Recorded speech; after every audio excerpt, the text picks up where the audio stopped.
Samuel, capítulo 7.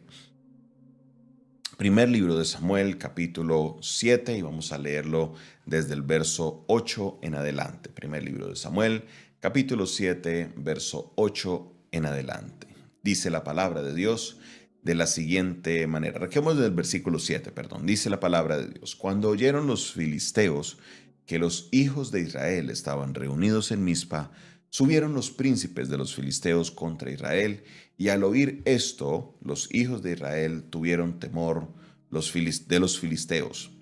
Entonces dijeron los hijos de Israel a Samuel: No ceses de clamar por nosotros a Jehová nuestro Dios, para que nos guarde de la mano de los filisteos. Y Samuel tomó un cordero de leche y lo sacrificó entero en holocausto a Jehová. Y clamó Samuel a Jehová por Israel, y Jehová le oyó. Y aconteció que mientras Samuel sacrificaba el holocausto, los filisteos llegaron para pelear con los hijos de Israel. Mas Jehová tronó aquel día con gran estruendo sobre los filisteos y los atemorizó, y fueron vencidos delante de Israel. Y saliendo los hijos de Israel de Mizpa, siguieron a los filisteos, hiriéndolos hasta abajo en Bet-car, abajo de Bet-car. Tomó luego Samuel una piedra y la puso entre Mizpa y Sen, y le puso por nombre Ebenezer, diciendo: Hasta aquí nos ayudó Jehová. Así fueron sometidos los filisteos y no volvieron más a entrar en territorio de Israel, y la mano de Jehová estuvo contra los filisteos todos los días de Samuel.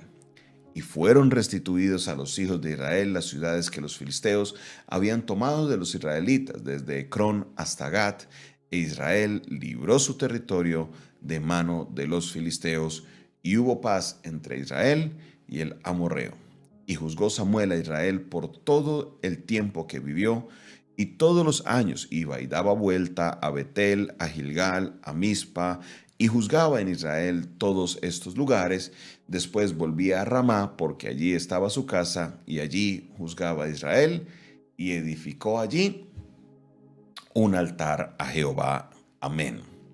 Vemos esta parte de la vida de Samuel como juez de Israel. Veíamos y hablábamos el día de ayer cómo Dios estaba llevando al pueblo a un arrepentimiento. Dios estaba llevando al pueblo a un momento en el cual ellos tenían que cambiar, porque como veíamos en el texto anterior, en los versículos anteriores, en el verso 4, ellos tenían dioses ajenos dentro del pueblo, y esto era parte del desorden que se veía desde el tiempo de Elí. Habían problemas de idolatría, habían situaciones que Elí no había llevado al pueblo a que dejaran a los Baales. También obviamente había permitido el pecado de sus hijos. No había sido un buen periodo.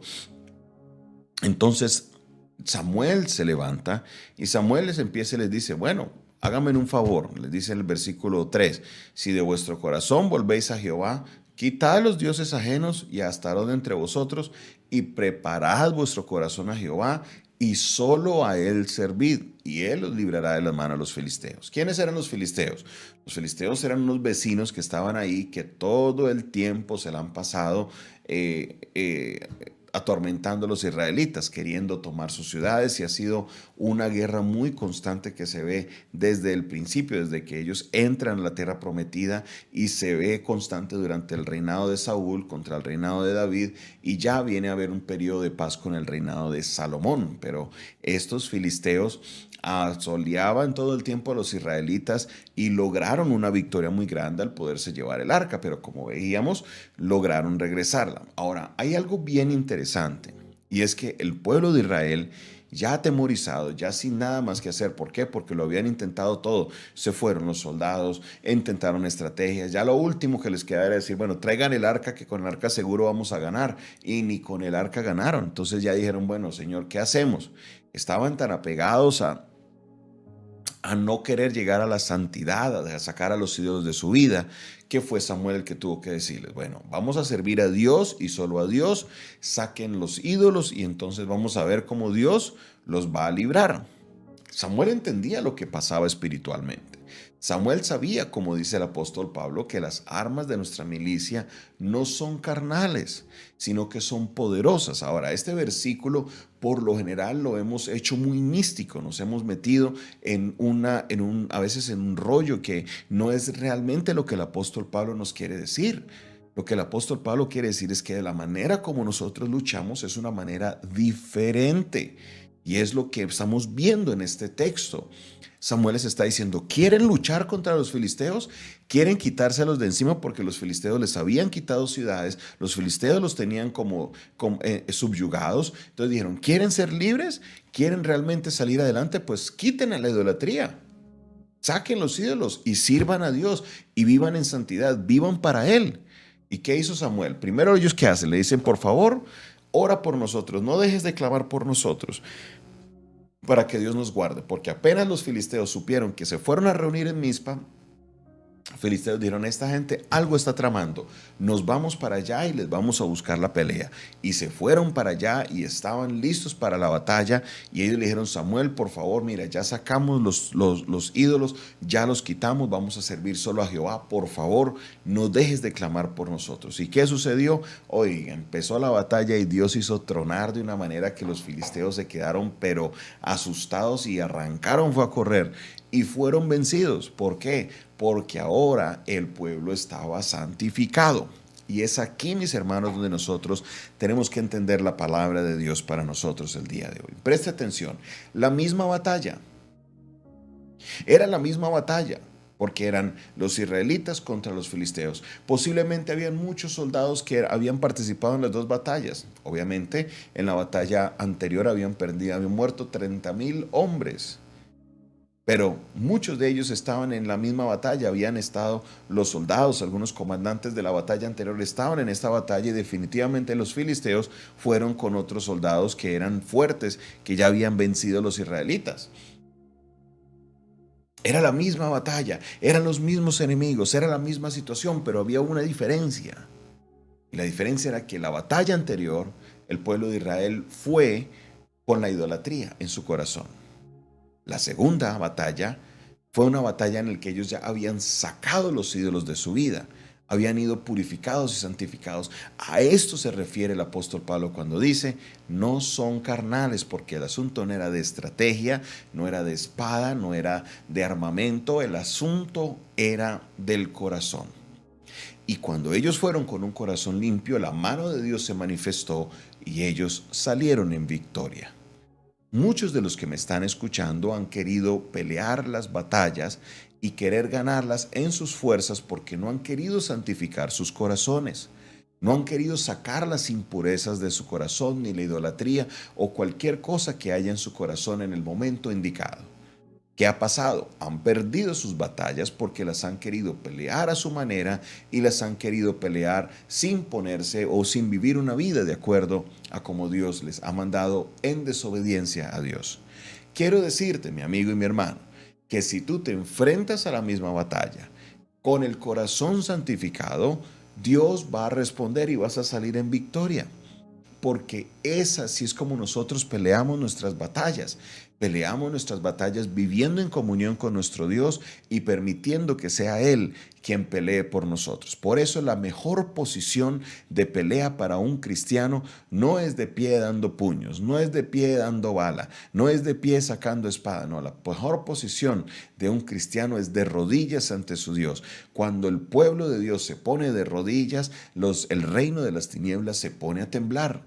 Esa es nuestra posición de guerra. Y hoy quiero invitarle, mi hermano y mi hermana, para que usted se ponga de corazón y adore a Dios, se arrodille ante Dios, crea en el Dios Todopoderoso, porque Él hará tronar el cielo y tus enemigos serán atemorizados. Pero necesitas vivir en santidad ante Dios, necesitas sacar toda idolatría. Ciudad de Cali, nuestra nación de Colombia, hemos perdido muchas batallas, pero si nos arrodillamos ante Dios quitamos la idolatría de nuestros corazones y vivimos en santidad, créame que Dios nos dará la victoria frente a muchas cosas. Victoria frente a la pobreza, victoria frente a la enfermedad, victoria frente a cualquier situación que se quiera presentar, porque estamos a cuentas con Dios. Pero mientras sigamos en las mismas, créame, mi hermano y mi hermana, que las cosas no van a cambiar.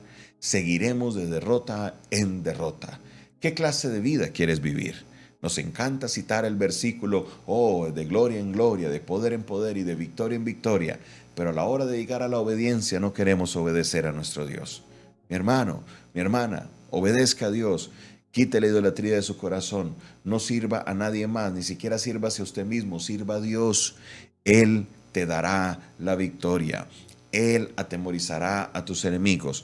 Mire la situación de Israel. Primera batalla, filisteos contra israelitas.